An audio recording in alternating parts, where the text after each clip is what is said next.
विद्यार्थ्यांसाठी एक मोठी बातमी समोर येते। जेईई मेन नंतर आता महाराष्ट्रात दोनदा सीईटी एक्झाम घेण्याचा निर्णय चांगला घेतला असून विद्यार्थ्यांना आता एक चांगली संधी मिळाली आहे।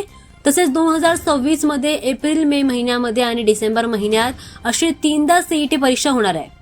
राज्य सामायिक प्रवेश परीक्षा कक्षाकडून आगामी शैक्षणिक वर्षामध्ये पीसीएम, पीसीबी आणि एमबीए या 3 अभ्यासक्रमांच्या प्रवेश परीक्षा म्हणजे सीईटी परीक्षा 2 वेळा घेण्यात येणार आहेत। या टप्प्यातील पहिली प्रवेश परीक्षा एप्रिल 2026 मध्ये तर दुसरी प्रवेश परीक्षा ही मे 2026 मध्ये घेण्यात येणार आहे।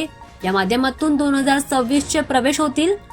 डिसेंबर 2026 मध्ये घेण्यात येणारी तिसरी सीईटी परीक्षा एप्रिल 2027 मध्ये घेण्यात येणार आहे आणि ही परीक्षा या माध्यमातून 2027 मधील प्रवेश राबवले जाणार आहेत। पीसीएम, पीसीबी आणि एमबीए या 3 अभ्यासक्रमांसाठी या परीक्षा घेतल्या जाणार आहेत। विद्यार्थी दशेमध्ये असताना परीक्षा देत असताना अनेक वेळा त्यांना अपयश येतं, त्यामुळे त्यांना आणखी एक संधी मिळणं गरजेचं असतं, म्हणून हा महत्त्वाचा निर्णय घेण्यात आलाय। जेईई मेन वर्षातून 2दा होत असल्यामुळे सीईटी देखील 2दा घेण्याची मागणी राज्य सामायिक प्रवेश परीक्षा कक्षा अंतर्गत म्हणजे सीईटी सेलकडे गेल्या अनेक वर्षांपासून केली होती।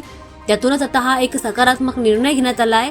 विद्यार्थ्याला एक प्रवेश परीक्षा देणं बंधनकारक नसून आता त्यांना दुसरी प्रवेश परीक्षा इच्छुक असेल जी त्यांना देता येईल, त्यांच्या मर्जीनुसार त्यांना ती देता येईल। जर विद्यार्थ्यांनी 2 वेळा परीक्षा दिल्या तर त्याला दोन्हींपैकी ज्यामध्ये जास्त गुण असतील त्या प्रवेशासाठी त्यांना गृहीत धरलं जाईल। यातून विद्यार्थ्यांना कोणतंही टेन्शन न घेता तणावमुक्त परीक्षा देता येणार आहे।